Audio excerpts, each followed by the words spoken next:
You just apply pressure. Just like, don't move from that spot. Stay there. And then immediately 4 rockets come down and land on their head. Match 3. We got the battle bus coming in from Snobby Shores heading towards the racetrack. This is a pretty good bus because it's cutting down the middle and it's going over a lot of hotspots, so people won't have to stretch too far, even if you're landing somewhere in the desert or even in risky reels if you jump out now. It's not too far of a stretch, so this is a pretty good bus that I think will spread people out. I'm interested to see how many people visit their location that they've already dropped at. Maybe if somebody's uncontested. I think Pleasant Park. Who do we have over there? The Atlantis duo? No, apparently they went topside. They're going up toward Junction. Or maybe they're going someone else? No one went to Pleasant Park. Interesting. We've seen 2 duos land there pretty consistently. Back at Motel, looks like the same duo that's been going there. Yeah. Looks like people are going to opt to go toward Wailing Woods, Risky Reels. Yeah, we've actually seen a shift in places where people are landing. That's no one went Snobby, no one went Pleasant. So those places, if they get rotated too late, people will be like, hey, there's a bunch of chests here. You know, let's. Oh, Hex. Early game. Blue tack. That blue tack is, you know, if you're close enough. Mainly due to the fact that there is so many chest spawns in this place. There's rifts to rotate out of here, and there's a lot of chest spawns. Bogdanak is already down, so this is a 1v2 situation for Nova. He's low on shields now. He's trying to put some pressure on one of them, but it's too much. When you don't have the materials to fight off, and he didn't even really have a hard-hitting weapon like a shotgun to use to take one of them out quickly. Taking over Risky Reels, but back at Tilted Tower. Look who's down right now. Tixi. Kinstar. Tixi is trying to just close in and pick his friend up. Look at this. Kinstar's crawling down. He wants to make sure he doesn't take fall damage as he comes down. Oh, it's not enough. Tixi knocks out a player. Yeah, and he was really close. He was really close to beating him too. He only has about 10 health left. I don't even think this guy's partner is up. No, he was taken down. Yeah. Marwana is by themselves now.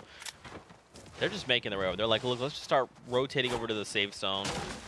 We're going to be contested there. Let's just leave. But back over to Junction. Dan Dizzle went down from Dan Dizzle. That's tough, man. Now it's a 1v2, but Chef is putting a lot of damage into Dan Hizzle. Dan Hizzle's not playing like he got hit. He's playing like he still has a lot of health.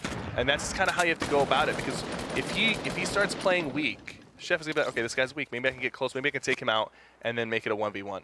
But even though he got hit, he kept shooting and he kept putting pressure with the AR, and he just relied on his teammate that, you know, if I go down. And he's from, like, basically across the map. Someone bails out there on the rift. Wedge goes down. I wonder if he'll come back down. No. Nope. Oh, this is now a 1v1. Yeah, his teammate bailed. He left him. No, it's a 2v1. Oh, he did come back down. Okay, so it's Jamside and SSK. I wonder if that was maybe like an accidental rift or something, because there wasn't that much pressure to use that to bail. They've got a grenade launcher, shockwaves. Taking that rift is a little unfortunate for them, because now rotating out is going to be hard. But maybe they just took it, so the other team can't take it. One of them just rifted. He's actually going to be separated from his teammate. If he does not make it back in time, and I don't think he will, he might be separated from his teammate. And now he's in the storm. I don't think he's going to be fast. He's still moving. He hasn't been in the sky just yet. The bandit. Okay, so actually he has 15 and a medkit. Okay. He will be able to make it out, but he has to link up with his teammate. Now I wonder, is he going to drop the grenades? Yes, he is. Okay. That's the smart move. That's a smart move. He could have potentially just, you know, bandaged up to 75 and then ran out with the medkit, but you don't want to risk that. Having the 10 nades is nice, but you don't want to risk that. Exactly. Back over to the Colcom and Dan Hizzle. They're engaged with players right now. Looks like M11. Oh, he's gonna put some pressure from the bottom. I think his partner just partner just took them out 1v2 in that box. Wow. What a great play. Dan Hizzle put on 4 eliminations. I think they hurt him, but there is a lot of action here, so he might go unnoticed. But they are going in his general direction. There's a quad crasher in play. I heard it. Wait, was that Jamside? Did he come out of the storm with a quad crasher? Yeah, I think he did. He got lasered as he was coming out, and now he has to build. It's right there. He used it. Yes. Where's his teammate though? He might be down. I'm not even sure. I have no idea. Oh, there's a thermal scope in action. Yep. 100% accuracy on this thing. So if you are good with your shot, you'll get those shots in, and you might not even eliminate your opponents, but if you weaken them before getting to them, it's gonna. Jamside took the quad crasher. and he ran away with it. Jam side, where are you? He's weak. Oh, he just got hit. Oh, but he met up. Look, he's back with SSK, and SSK has a med kit for him. The reunion, man. Oh my God. It happened, ladies and gentlemen. You know, he went back there. You might get carried away with the action, and you might forget where you left stuff. Yeah. Now over to 5skill and Herma. They used that rotation. Oh, look at that pressure. Look at that pressure. Floating island. He's trying to break into the box.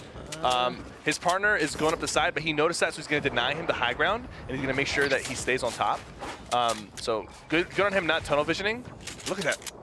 Just the quick building. Yeah, he's like, I want to see some crazy stuff from 5skill. I want to see some of the crazy action that we saw in the summer skirmish. We just need to see him suddenly put up a 1x1 or a 2x1. Playing Favzi. But look at this. So this is SK and Jam side. Jam side goes down and is eliminated. No, he got him with one HP. Left. Jam that side, is so clutch. The people's hero. Oh, how like he came out of the storm extremely late on a quadcaster. He was getting lasered and focused by multiple teams. He's down with 1 health left on the revive, and he gets revived. This is the greatest Cinderella story of Game 3, man. How is he still alive? I don't know, but it makes me so happy. And now 5skill, he is over here. So I believe, which 2 diamonds are they? I think they're the yellow diamonds down south, just a little bit there. I think that's the them. bottom left. Yeah, I believe that is them. Oh, the floating island is in play. Yes. So there will be teams hiding underneath it. There'll be teams on top of it, and people are going to try to use it as a late game rotate mechanic. 5skill takes a hit there. They've got that Portal Rift. I wonder if they're going to use it, or if they're just going to. It probably wouldn't be smart to use it. They really need to just hold this place because they're in the center of the circle. They're near the island. Yeah. To see what they can do. And now they're in the circle, so they're going to hold their position and build, and just kind of wait and see where the next circle is going to take them. Take a look at the scoreboard, Cypher. We've got Veins and Say Hello. Where'd they come from? 6 elims. 6 elims, dude. They need 2 more for that 8 elimination threshold to get. I really want to see what their resource count is looking like and what they've got on them, just so we can maybe they'll be the team to break that 11 elim. They'll most likely be eliminated, or they'll try to get away with rotating without using any materials and hope that they don't get shot at. But a lot of times, this is like a very open rotate, and there's people already set up and posted up, so they will most likely get shot at. Windstrike now has the scoped AR. He's ready to go, man. Yeah. He's ready to rumble. He'll probably get some good hits on people. There is a loot crate coming down. It's coming above all this little cluster of people. I think people will fight for that, especially the people who don't have the shields right now. Yeah. They're going to need it. I'm surprised the V's and Rewind side didn't try to like build out and catch it. Or maybe they just weren't paying attention. A lot of times it can slip past you and you don't even realize that it's coming down. Cypher, you called it out. A launch pad is his reward. That's perfect. And some minis and a campfire. Putting some pressure here with the clingers. And look, he used those clingers. I think it's because he was going to leave them behind. He dropped something to pick them up. And it's better just to use them instead of having them lay there. Yeah. And those clingers actually caused that team to go down. Now, he doesn't get any credit for that, but now he's they're just down. Calling the lobby. Yeah. Yeah. But even the guys in the back, they might even be in the better spots because they don't have people behind them. Like this. Yeah, like this. Yeah. Players so they're able down. to come in and get those cleanups as people rotate. Nope, wasn't enough. I mean, Cypher, if there's anything 38 people, the skirmish series has taught us, it's going to go down. Is if you fight a mountain, you lose. Yes. Like you're talking about, man. These launch pads. Got some launch pads coming in. This guy's, he's going to use their launch pad, Dan Hissel, and he needs 1 more limb to secure a second point. They've got 4 and 1. 5skill taking the high ground. Someone's in there with them. Who is that? I couldn't Someone see. just landed in a box with 2 other players. Oh, it was Wildcard Alpha, and he takes him down, and they thirst him as well. Wildcard Alpha and Bowman.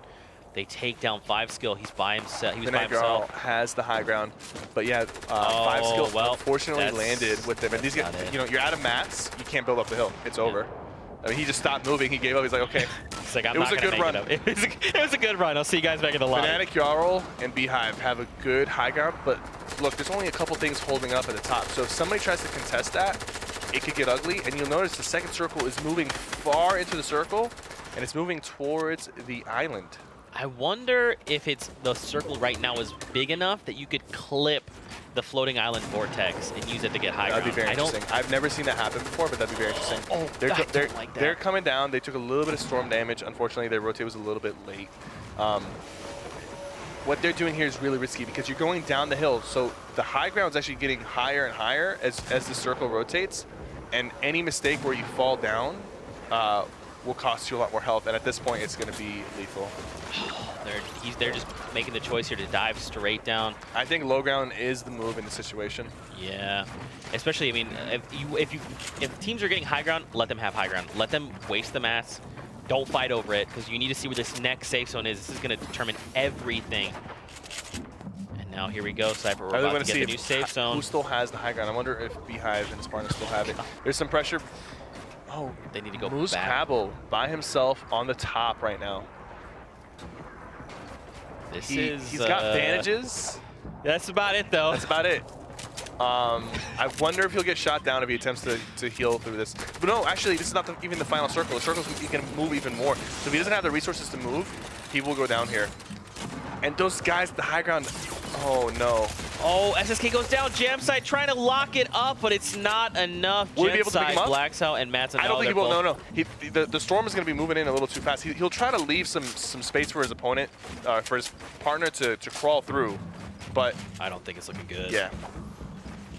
Windstrike, Sif, and Tyke up top. With 4 limbs, they've got the 1 point, and I think right now everybody alive potentially is in the top 5. It just depends on how many solo players are alive. But right here, they have the high ground. The circle's gonna be closing in about 10 seconds, and it's gonna completely engulf these guys. These guys, Jarl and Beehive, is this the ultimate high ground? Are they all the way on top right now? I believe so. They've been maintaining that. Wow, they maintained it, and it's so risky that they. That's very smart. That is extremely smart. I love it. And Beehive you see, he's layering himself up all the way to try to get as far away from anybody else who could potentially grapple or launch pad to him. And Jarl is gonna, his goal is gonna be to make sure that Beehive stays up there. He's just trying to go down, find eliminations if he can. And he wants to. Not enough. That's part of the. He had no mats. That's part of the problem of being that high. There's no room for error. I feel like he miscalculated that a little bit. He could have potentially just started spraying from the top instead of going down like that. But Beehive is all the way up there, and he's got the medkit. Everybody down there is fighting. I think he's got the campfire and the medkit, so he can actually pop the medkit and then pop another one if he chooses to do so. I mean, he popped the bandages if he chooses to do so. He just has to wait till he goes to 74. This is easily his game. Yeah, there's no way. There's only 2 people left, and Windstrike Sif is about to fall to the storm. There it is. And man, Cyber, I think you called it out. 2 limbs from Jarl. So far, every team that has won has not had a limb point. They haven't had 4 or 6 or 8. Enough to meet that threshold. I think you called it perfectly, man. It came down to them maintaining that high ground Beehive, and then like you talked about, Jarl didn't have mats, so he's like, look, you have everything you need to go to this heal off. I'm just gonna go down and see if I can find elimination. He basically, let Beehive just build up, and he's like, okay, I'm gonna make sure. Take a look. It hasn't changed too much. It hasn't changed too much, so it's something to keep in mind. Again, Tyovsky and Heisel, you talked about it, Cypher. Last game, they didn't accrue any points, but they're still leading with 9. Isa and Kinzel right behind them for the Bush Bandits. Your team with 5 points in second, and then we got 2 Dusty Dog teams, Wildcard Alpha and Bowman, Tixi and Kinstar with 4, and then Alanis, Vilex, and Mitro there in 5th. Keep in mind, top 10 teams are going to place in the money. So right now, Boyer XD is currently pushing down Veins and his dual partner. But keep in mind, we still have 3 games left to play. In Cypher, just something, again, I want to touch on very quickly.